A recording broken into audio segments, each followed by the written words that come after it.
So, Nazar Tymoshyk, від Назара, що розкаже про складне життя. and he'll tell us about the difficult life of SOC analysts. Who knows who SOC analysts are and what they are doing? Not many people. Which company present here has a SOC? Yeah, just one hand, 2, 3, 4, 5 hands raised. Not a lot of people. Who knows? Like, as far as I know, life of SOC analysts is quite difficult because it's about a lot of analytics. And today Nazar will tell us how to optimize it, how to automate it, and how to improve the life of SOC analysts, how to make it better, nicer, more secure, and so on. So, CEO of Under Defense, Nazar Tymoshyk, you're welcome.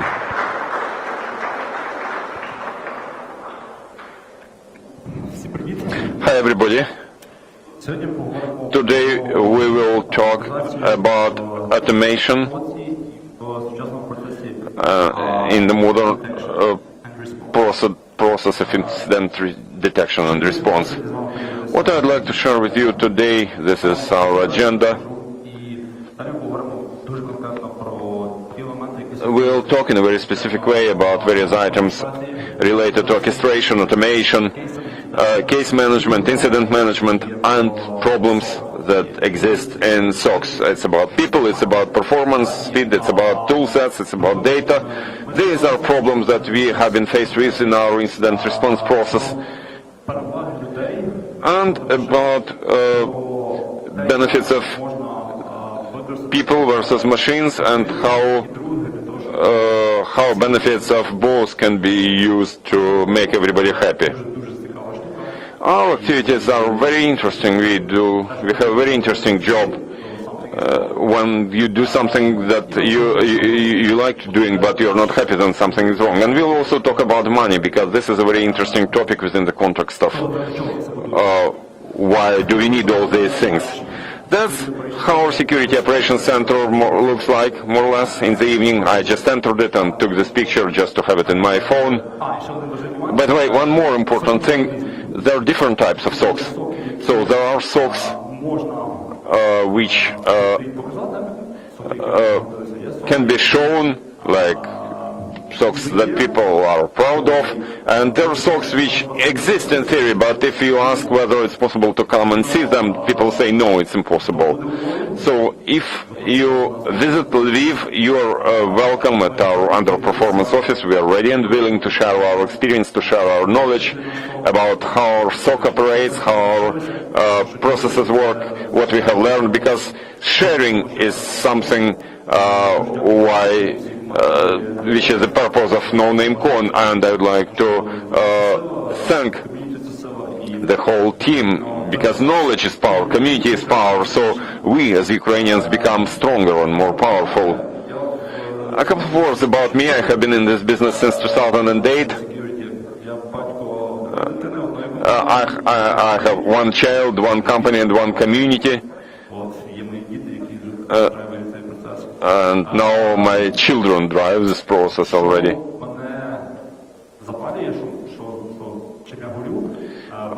What I'm passionate about is this. I have one talent. Some of my colleagues, Petro and others whom I saw here, and others have other talents, but this talent is to find great people, wise people who can do a lot. And my dream is to develop the best defensive security company in Ukraine. So I have some defects, which is like being focused on results and efficiency, which may be scaring for people who do not share the same values. What is the current situation in Ukraine and most parts of the world? Most of the people like hacking. This is some specific feature of our region. Like everybody wants to be a pentest ninja, but people start understanding more and more that from economic perspective, defense is more of a permanent service and people keep paying for it, while pentest is something where it's quite difficult to onboard the client, and there may be a lot of troubles when delivering the service. And most interestingly, it's quite difficult to understand the quality. Other defects I have seen looking at people and the industry are these. You have to compare apples with apples. Like when you have two pen testers, who is better? How to test it? How to check? Interpreters cannot hear the answer. Interesting idea, but doesn't make much sense. There are trends. We launched SOC here because we saw trends, global trends in security, and one of the important trends which all of you involved in offensive security have to understand is this. Without understanding how defensive technologies work, you will soon run a chance of becoming people who just press buttons, press keys in some legacy infrastructures, legacy apps. So a good defensive expert has to have a good understanding of defensive side.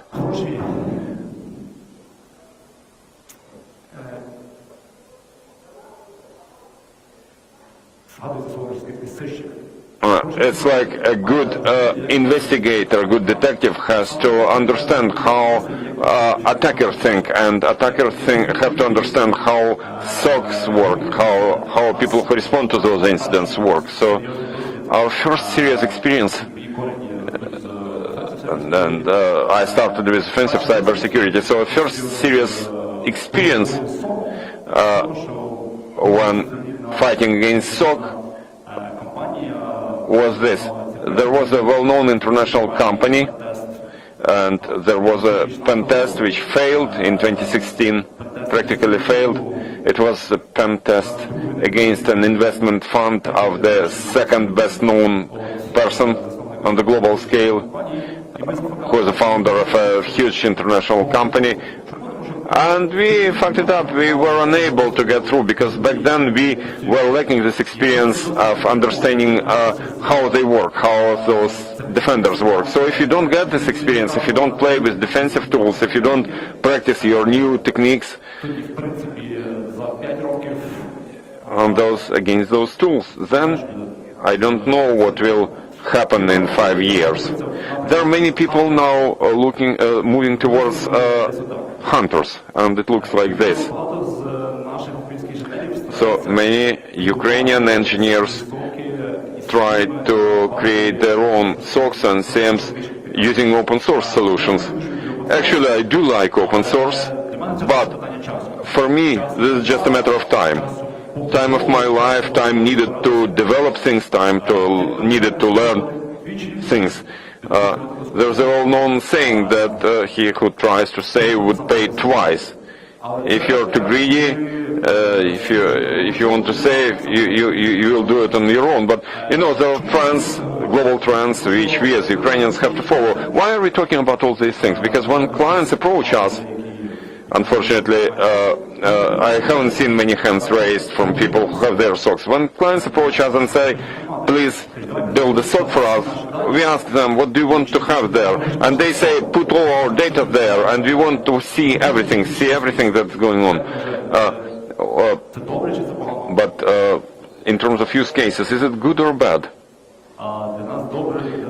It's good for us, but not for them. Yeah, an interesting idea. Let's remember about it. Is it good for us? More data, more use cases, more scenarios to identify attacks. I see it in banking community, in most companies in Ukraine. I see indicators of compromise. I will see it. And there are also things like IOA, indicator of attack, and there's a huge difference between them. IOCs are static records which allow some understanding that this IP address has been identified by somebody and is known, while an attack indicator is about patterns. Who knows what TTP is? Tactics, techniques, and procedures. Those are sequences of actions done by pen testers, done by bad guys, working on APT and so on. So the more use cases, it's good for us, but like who creates those use cases? Who creates those scenarios, those scripts? They're created by people. So people are what? People make mistakes, you're right.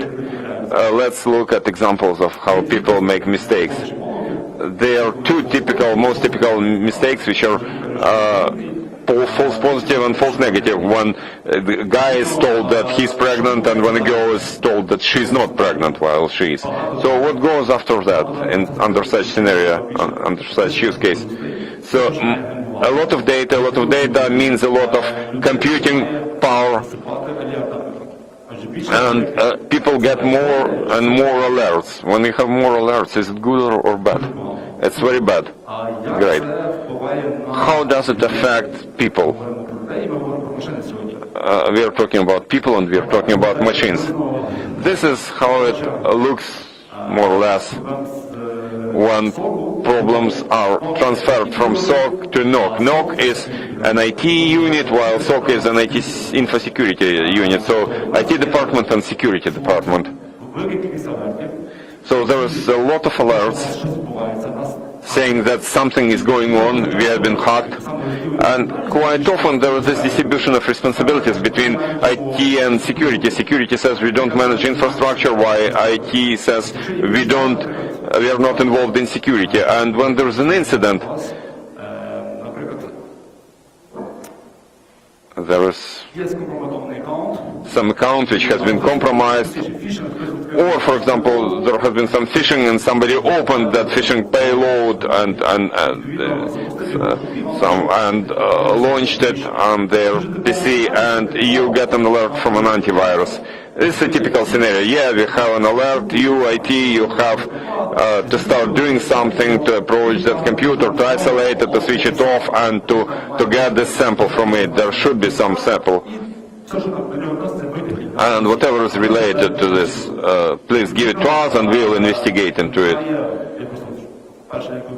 So the first day when I came here, I heard from at least 3 people that there was a conflict between SOC, a security team, which creates workload for IT team, and IT team is usually under huge workload even without that.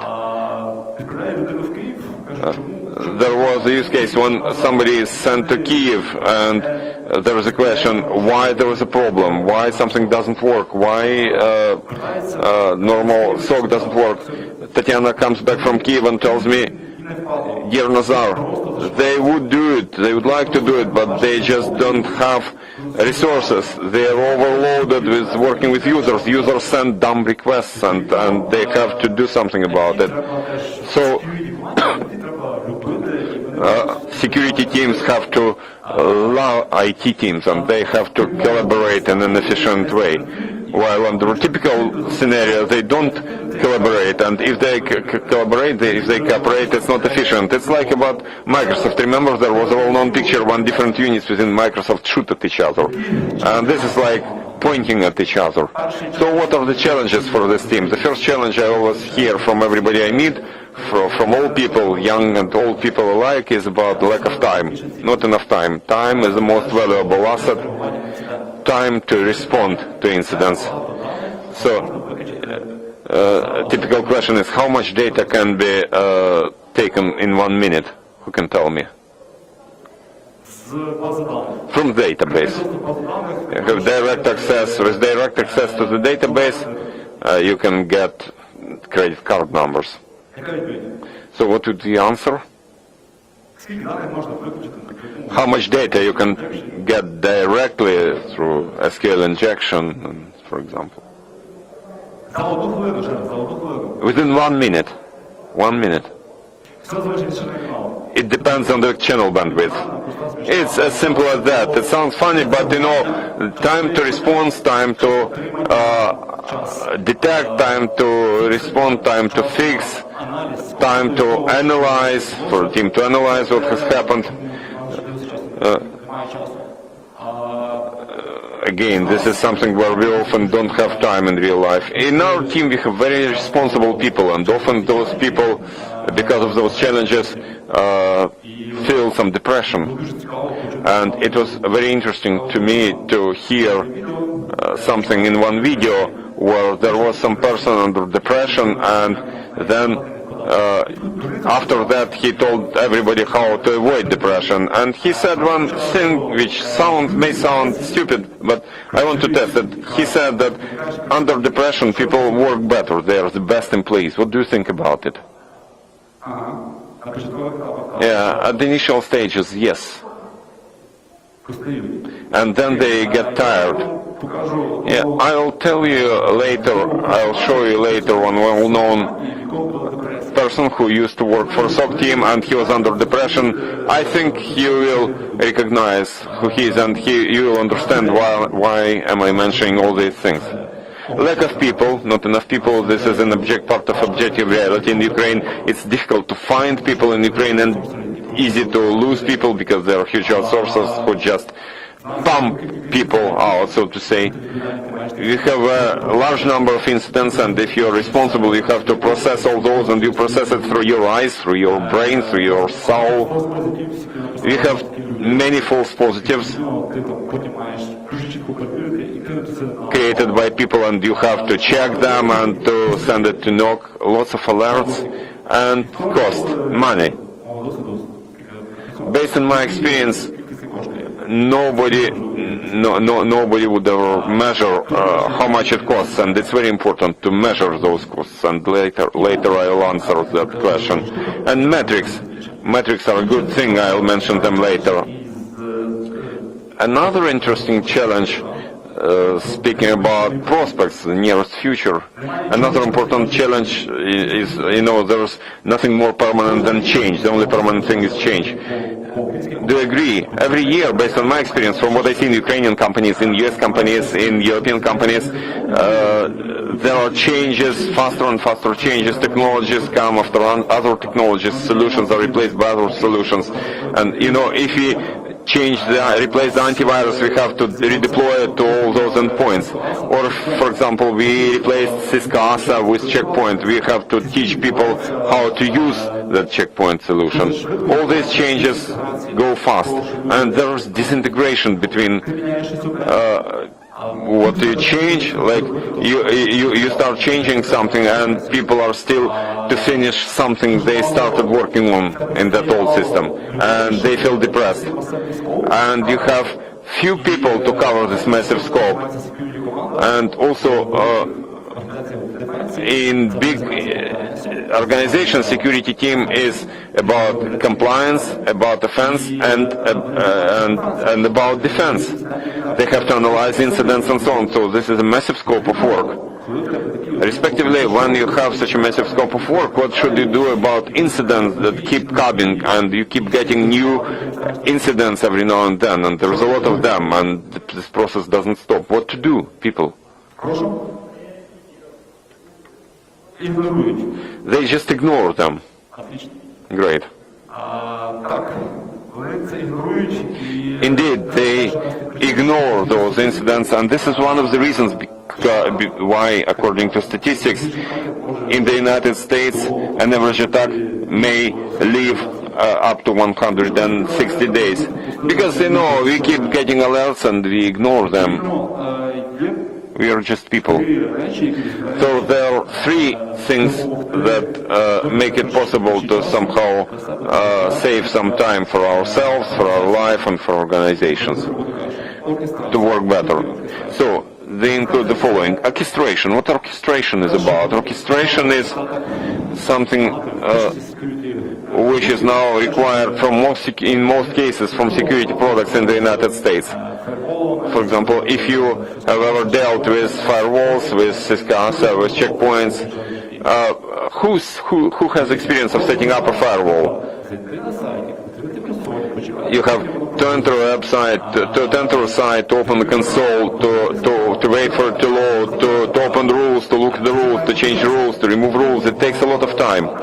So in the United States, in cool companies, big companies like Amazon, there is this DevOps ideology that appeared there. Everything is code. Because code can be corrected, while the DNA cannot. So orchestration is about the fact that security products have API as one of their features, and you don't need to spend a lot of time to log in and so on. You can quickly send some request, some question, and get a response. Then there is automation. Automation is the process whereby you analyze people's activities, people's work, and you see what you can optimize in that work. That you can code something. Because quite often, very often, security analysts repeat the same job. They run almost the same queries, and the tools needs time. So the third important component of all this is about the fact that people often work in teams. So in teams, there should be some understanding of who is doing something. Because recently we had a situation with one of our clients where the whole team is doing the same instead of splitting the work, splitting the activities between themselves. That's why Agile was created, to work in a more efficient way. Efficiency has to be planned and measured. So, in two favorite products that I know, which include orchestration and automation, Mr. and Phantom, they have mission control, and room is a room where analysts sit, and if I have a problem for which I don't have a solution, I engage Vasil or Petro or somebody. If I have some work I'm doing, I have to bring new person on board. I have to explain to that new person, to show them visually, because people are visual. So I have to show what I have done, with some evidence that I have done it, to understand what's going on in those screens. So the organizations are diverse. There may be an organization comprising just one person or 500 person, and even if it's one person organization, they may call you during the night and tell you, we are having a problem because our lawyer was late at his workplace after you have left, and he decided to have a look on fresh porn, and now the network is infected by ransomware. So you wake up in the middle of the night thinking why people are such as they are. Who recalls Mr. Robot movie? Mr. Robot was first SOC analyst, very experienced one. More problems with people. People can get sick, tired, bored, lazy. They are not systematic. They have a lot of needs and demands, and people are expensive. It's applicable not only to the Western countries but also to Ukraine, and they may be not efficient enough. At the same time, there are computers who are fast, consistent, they have no biases, and they are not intuitive. However, they request much time for learning. Should we rule out human participation? Not at all. We are doing our job for people, for humans, and the humans, as being with intuition, flexible and adaptable,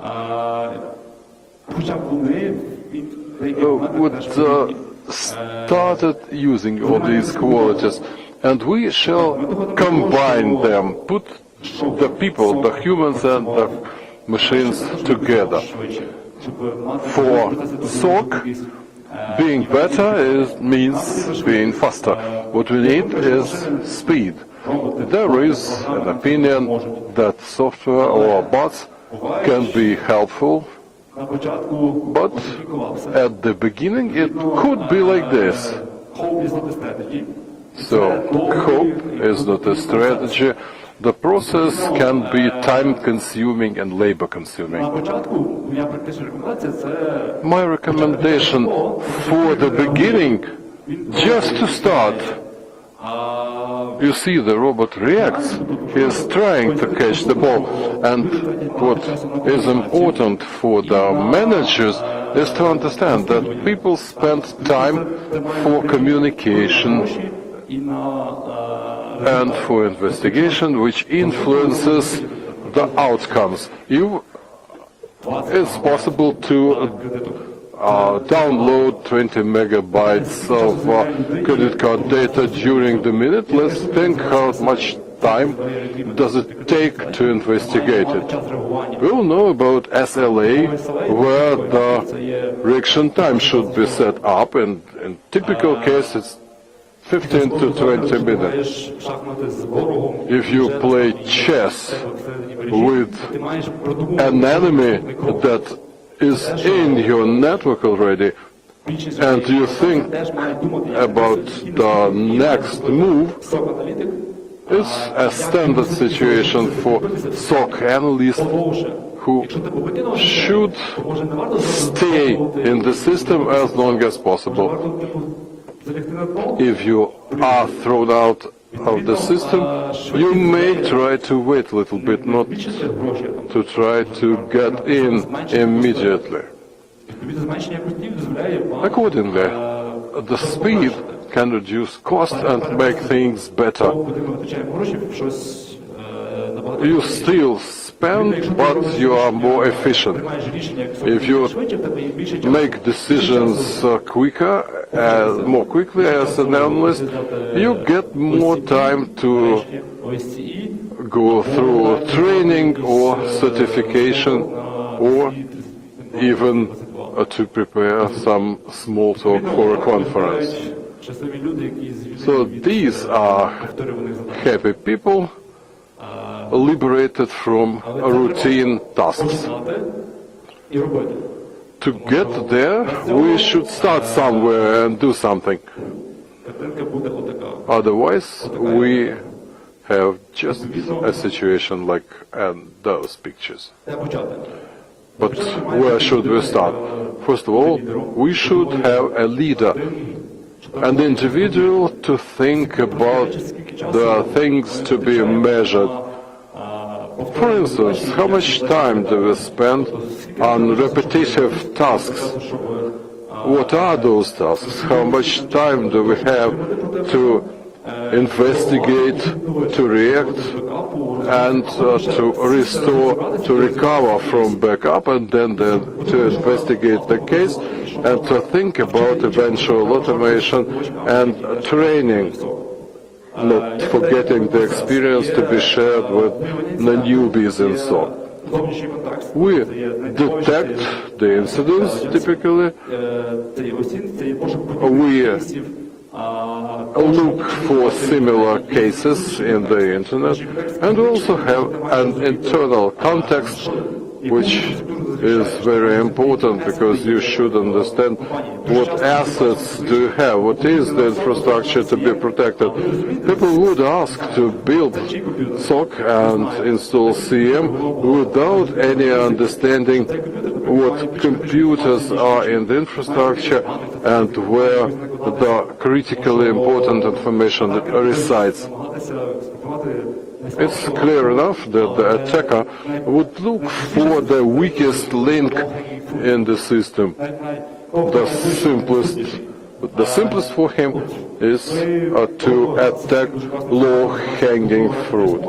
We tried Google Rapid Response, a very interesting tool created by Google because their infrastructure means millions of host machines, and all those millions of computers should be checked for compromise signs, URLs that have been visited, silo problems, and so on. And in Google case, the reaction is isolation, quarantining, and forensic if necessary.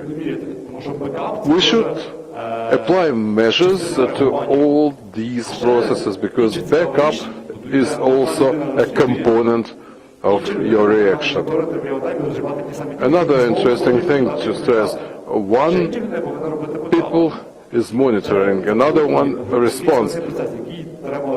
Still another one should be in charge of backup, so these processes are better to be automated.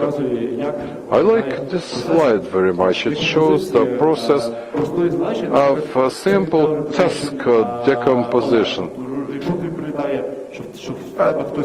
In this specific case, you get the information that somebody visited a suspected address, and it is a reputation alert. You should check for yourself whether or not this URL visited was bad. To decide, you must have here the score over 80%, and it's configurable. This level will send you more or less alerts. In this case, if this less than 80%, it's not an incident, it's sent to archive. Then you check who else visited the same IP address. You are looking actually into the past for the last 7 days for visiting the same URLs over VPN and so on. So this process is decomposed, and there are some automated, semi-automated and manual stages of this process. Here you see so-called chat, where our Splunk system sends alerts.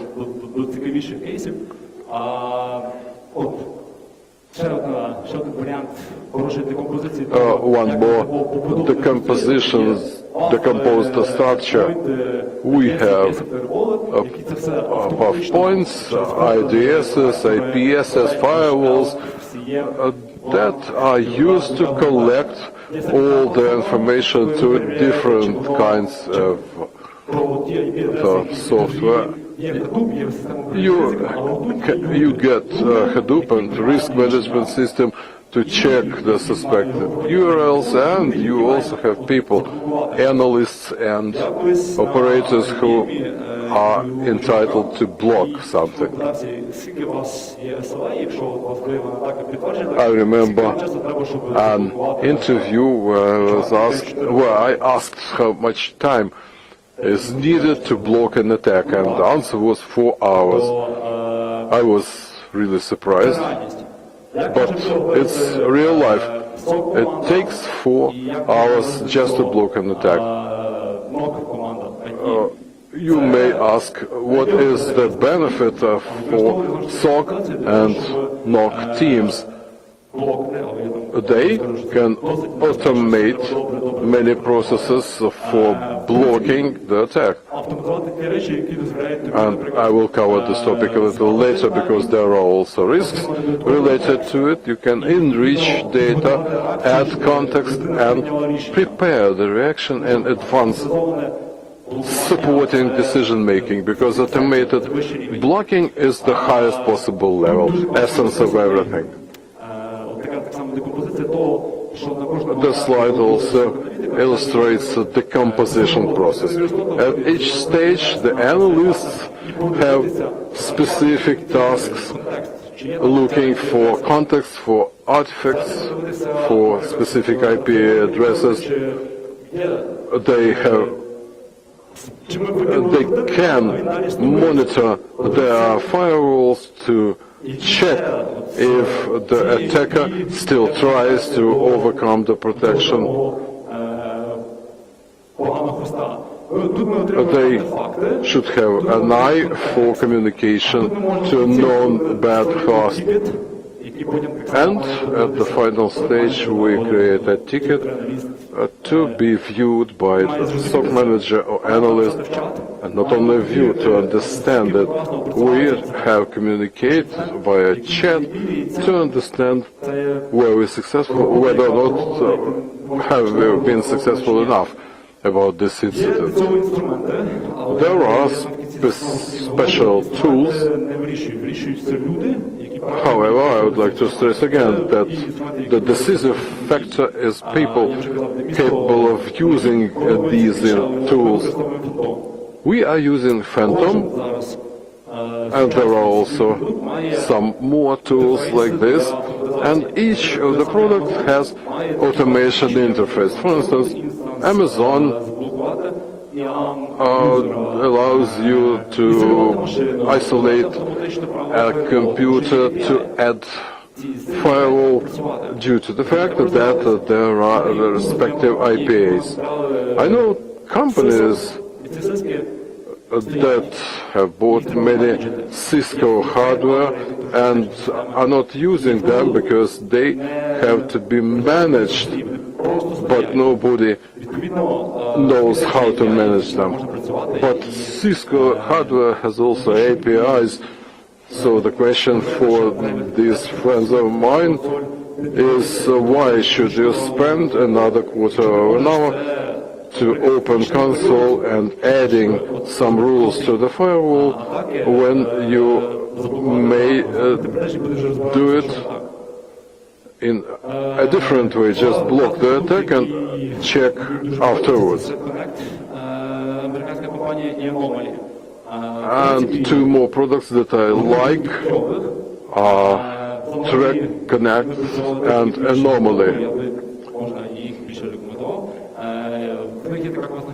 Both these systems, both the software packages, allow to disseminate information to many various sources, enriching the information found by antivirus.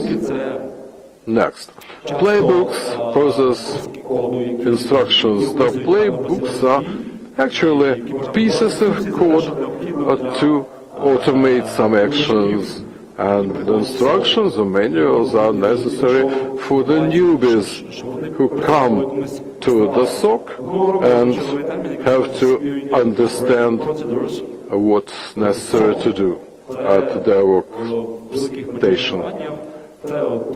I found out that there is a new term, standard operating procedures, SOPs. Imagine that you are wounded and you come to a doctor who has no care protocols, and he is creative and is using some weeds to treat you. I think it's not so good to do it this way.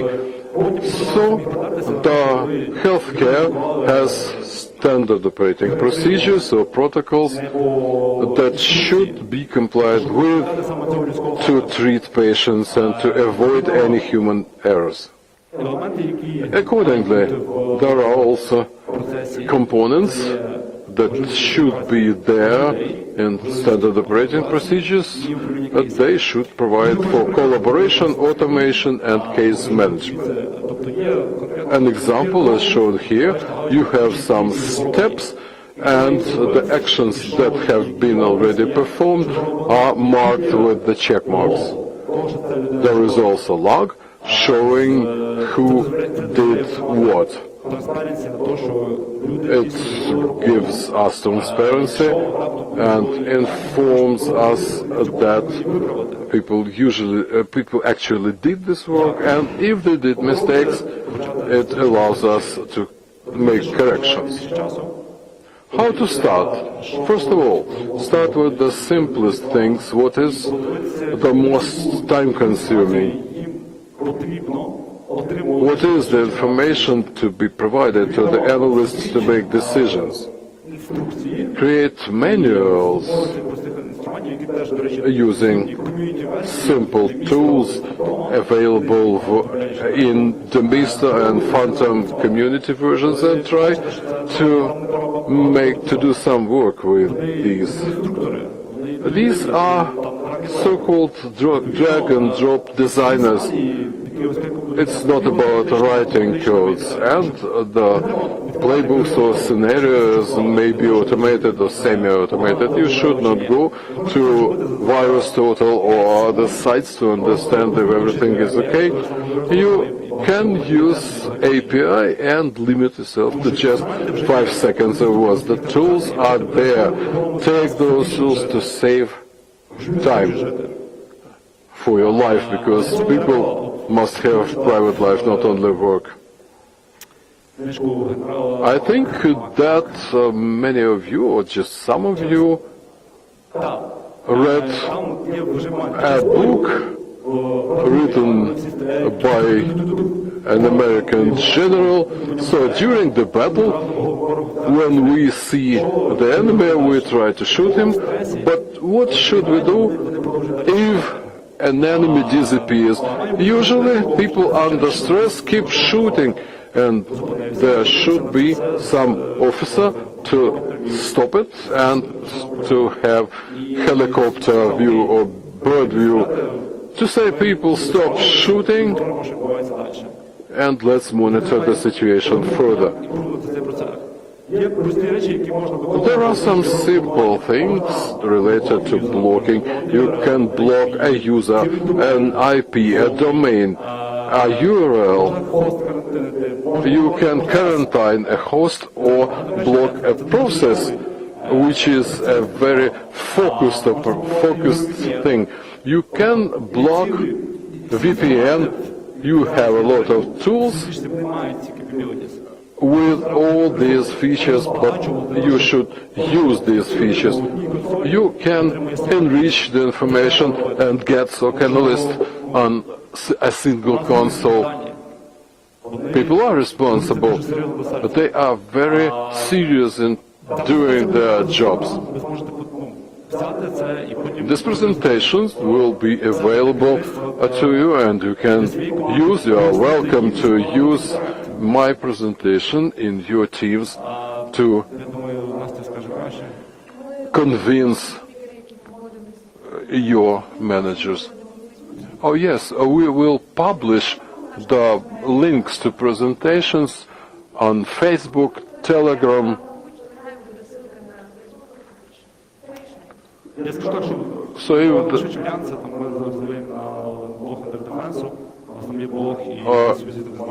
So I'm going also to upload this presentation to Anti-Defense blog and open it for downloading. Documenting can also be automated, and do first things first. Set priorities. The simplest playbooks have a look like this. Like alert comes from IPS about malware, then it goes to Splunk and into logs, and you get alert. If the malware was somewhere in the infrastructure, we can simulate the virtual machine using the IP address. We can use volatility to find untypical process, and again you can use scripts to automate this process to get dumps. You can also use these files and upload them to VirusTotal to check if it's really the malware. or use local tools. You can block hash through the local directory. You can send SOC alert over the email, create a ticket, and terminate the process with the input you have. Another example is about the email. The security aware organizations usually have email address for all suspicious files and emails to be checked there. So the correct process is to send everything to this email, and then everything is automated. These mails are transferred to the sandbox URLs are checked over virus total, then OpenDNS to check IP address, then to check for similar cases using Splunk and run a playbook. After that, this mail should be deleted on all the accounts who got it. So one person who sent this email to check is helping everybody else. I had a case where 200 people opened an email, a legal department opened a zip archive under password, and they ran exe file which was inside this archive. Just imagine, the legal department has documents for everybody else in the organizations, but they are not security aware. All this allows you to save time on analysis and counteractions. One more case covered by Vitaly yesterday. If your organization has 100 or 200 MAC addresses and you have vulnerability, Apple computers, and they have vulnerability with double enter for logging in without the password. How do you get the information about this? Again, to automation, to the scripts. We can speak to each other more off stage. That's great, but there are still cases when you should test everything beforehand. Machine learning should be taught by the best analysts. So if you have machine learning, involve your best analysts. The SLA covers the processes related to different incidents, and if you don't have any measures, you never stop having incidents. Finally, you can estimate hours and dollars saved for your organization, and you may give bonuses to the people who help saving.